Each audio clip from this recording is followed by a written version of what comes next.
I wonder what it says about me that I like one of the most delusional and unlikable main characters of 2026's most talked about book, Yesteryear. But before I get to that, hey, my name is Frank. Welcome back to my channel where I do talk about all things bookish. So let me go ahead and get this out of the way. All right, this is Pocket. I've already made my introduction with the Lord of the Rings video that I'm working on, but because that's not going to be coming out till after this one, I figured I would go ahead and introduce you to him again anyway. So he's going to be in this video because I have to be holding on to him. He's at that age now where he's getting into fucking everything. So if I seem distracted, it's definitely because I am. So I'm going to try to get through this. Luckily, oh God, geez, fuck. Okay, buddy? Whew, luckily, we don't have a long one today. I just want to give some brief thoughts on this book. So, if you have been in the online bookish space at all over the last month, then you have probably heard of Yesteryear by Caro Claire Burke. Everyone and their mother seems to be talking about this book, and I have finally caught up with the Joneses and read a book while it's been popular. So, shout out to me for actually, I don't know, reading a popular book once in a while while it's actually popular. That's the important thing. I read popular books. I just do it like 2 or 3 years after they're actually being talked about. So if you don't know, Yesteryear follows along our main character, Natalie, at 3 separate stages of her life that is broken down into the past, present, and future. Raised by a single mother in a small town in Idaho, she goes off to Harvard, where she meets her future husband, Caleb. He is the youngest of 5 sons in a political dynasty. His father is a senator in California who is up for his 3rd presidential bid. So Natalie drops out of school, gets married, and gets pregnant with her first child, Clementine, all within a year of meeting Caleb. Eventually, they buy a farm in the mountains of Idaho, and she becomes a tradwife influencer. If this is sounding familiar, if this is giving you ballerina farm vibes, yes, I feel like that was probably definitely the inspiration for this book. So one day, Natalie wakes up in what we presume is 1855 and is forced to live as a pioneer woman. And of course, she despises it. Part of her believes that it is a test from God. And then another part of her thinks that this is just some weird prank reality TV show. And as the audience, we're not really sure what to believe. We're just kind of there along for the ride. Now, that is pretty much the gist of this book. I'm not going to be doing a play-by-play of the book in this video. Like I said, I kind of want to keep it short. But if you have yet to read this, please know there will be spoilers. Like I'm about to spoil it, the whole twist, like in like 10 seconds. So here's fair warning. All right, here we go. So getting the huge twist out of the way, Natalie does not wake up in 1855. She actually wakes up in the future after her career as a tradwife influencer has gone up in flames. So Natalie's entire career collapsed after her former live-in content producer, Shannon, outed Natalie as a liar, as an abusive parent, after Natalie had assaulted Shannon when she confronted her for sleeping with her husband. So something that I really loved about Natalie's character throughout the entire book was the fact that she was presented as an unreliable narrator basically from the first page. Like right off the jump, we understand that this woman is living in some kind of delusion where she's just in her own world. Like she's just not somebody that we can trust her opinion or her account of things. There's never a moment in this book where you felt like her observations and her opinions, especially when it came to other women in this book, were accurate at all. She constantly frames them as angry women who are just bitter and jealous of Natalie's life, which is a clear projection throughout the book. It is pretty evident that these are her own feelings of anger and bitterness for the life that she feels trapped in. Her delusions are born from the instinct of self-preservation in a situation that she cannot escape, or she feels at least that she can't escape.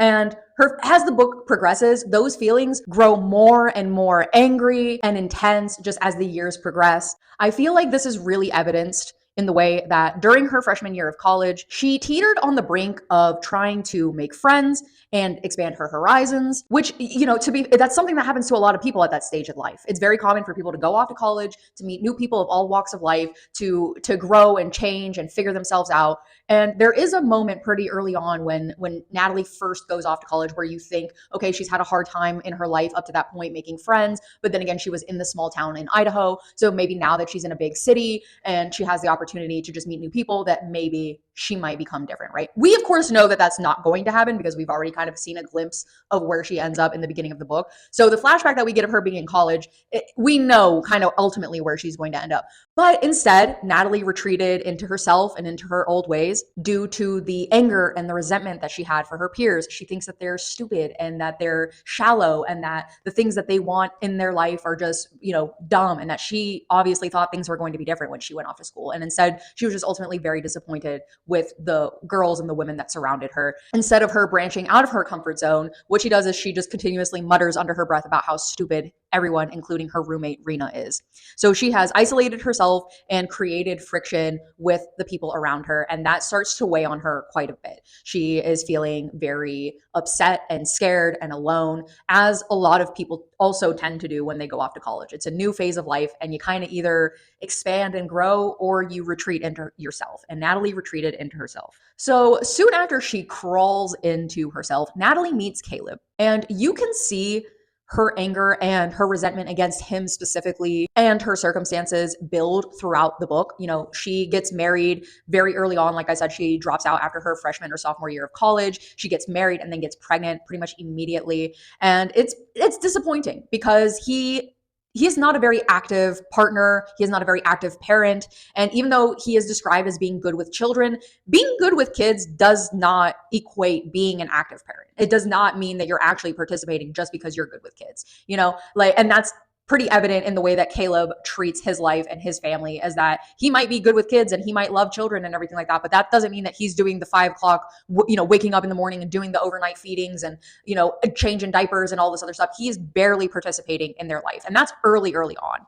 The fact that he has no ambition, no goals of his own, he is not stepping up as the husband that she thought that he was going to be. She's quickly becoming disillusioned with her reality. And to make it worse, the people who are supposed to be supportive, who are supposed to be in her corner, her mother and everything like that, they're failing her left and right. They're letting her down. There's a moment where her sister Abigail does try to kind of reach out and check in with her, because it's very clear that Natalie is struggling with postpartum depression.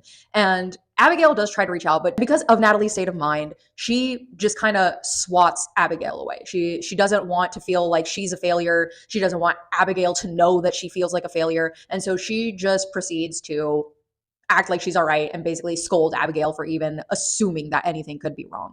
So again, we reach that point where Natalie is faced with a decision where she can actually accept the olive branch that is being extended to her, or she can retreat into herself. And she chooses again to retreat into herself. Really quick, feel free to drop a like if you're enjoying the video so far. But yeah, let's get back to Yesteryear. So Natalie's character was meant to be unlikable, yes. But was she meant to be relatable? Were we as the audience meant to see her frustration and her helplessness, her hypocrisy, and the failure from the people around her as a universal and human experience? While the specifics of Natalie's life at large may not be relatable, i.e. marrying into an extremely wealthy family, becoming a tradwife influencer, etc., those aren't necessarily relatable, but I do believe that the overarching themes of feeling trapped and victimized sometimes by our own circumstances and doing shitty things sometimes as a result of those lingering feelings of helplessness is absolutely relatable. I know we all love to think that we are perfect little angel babies and that we have done absolutely nothing wrong ever in our entire lives and we're so totally perfect. But the truth is, I would take a gamble that most of us have done some shitty things in this life. Maybe we've thought some mean things about people or said them out loud. Hell, I know I have. I've said some pretty nasty shit to some people in my life. So that's just to say that I feel like that aspect of Natalie was relatable. Now, I will concede that Natalie was a piece of shit. But was she any bigger of a piece of shit than, say, her father-in-law or Caleb for that matter?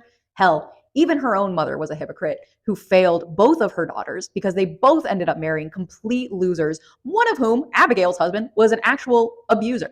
And of course, when Abigail announced that she was going to divorce her husband, all that Natalie's mom could talk about was, oh, the children. Yeah, right. Because somehow it's better for the children to remain in a 2-parent household in which one of those parents is abusing the other. Sure, that's totally... Anyway, point is that Natalie's mom had her faults as well.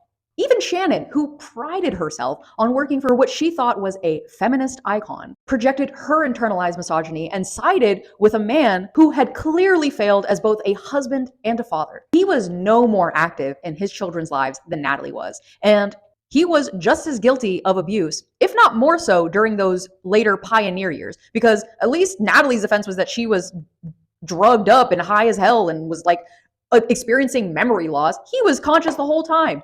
He was going off and watching football games with his son and blah, blah, blah, blah, blah, blah, while his wife and his kids have fucked up teeth and one of them has a horrible fever and she's on the verge of death and all this other stuff. And it's like, like I said, is Natalie actually any bigger of a piece of shit than Doug or Caleb? I think not. Yet, Natalie is the character that most of us reading this book focus on as being extremely unlikable. And I think that was actually by design from the author. Yesteryear is told from first person, so it is no surprise that a lot of us would dislike Natalie. We get access to her unfiltered thoughts and delusions, but the truth is that I found myself, or at least part of myself, resonating very deeply with Natalie's anger and frustration. Of course, I don't like her as a person, and she has done some truly heinous things. But at the same time, everything that she did was enabled by the people around her who were in equal positions of power, if not a more imbalanced power structure, i.e., Doug and Caleb and her mother, who for the longest time Natalie trusted fully. And yet this woman was just lying straight to her face about almost everything and still was framed as being a kind person. I don't think a kind person lies about having an affair, kicking out her husband, and then proceeding to tell everybody that he was dead, and to tell the girls, to tell everybody that their father was dead, or at least use language that alluded to the idea that he was dead. Natalie's mother was not as kind of a person as she thinks. And again, they were all enablers. I think that, yes, Natalie sucked, but so did everybody around her. I believe that reading Yesteryear was an exercise in examining the active role that each character played in the rise and fall of Natalie, as well as a critique of the hypocrisy of the tradwife influencer. These are women who want to sell you the idea of traditional values while simultaneously girl bossing their way into insane amounts of wealth off of the backs of desperate and insecure women who are also trapped in their own circumstances of patriarchal abuse. I loved Natalie as a character because despite her flaws, her anger was righteous. A lot of the anger and the resentment that she held was entirely justified, in my opinion, especially against Caleb. My only wish is that I wish we had gotten to see the downfall and the destruction of Doug and Caleb and seen their lives be just as destroyed as Natalie's was. I wish we had gotten the satisfaction of seeing their lives crumble. But I do think that the ending was realistic for what it was.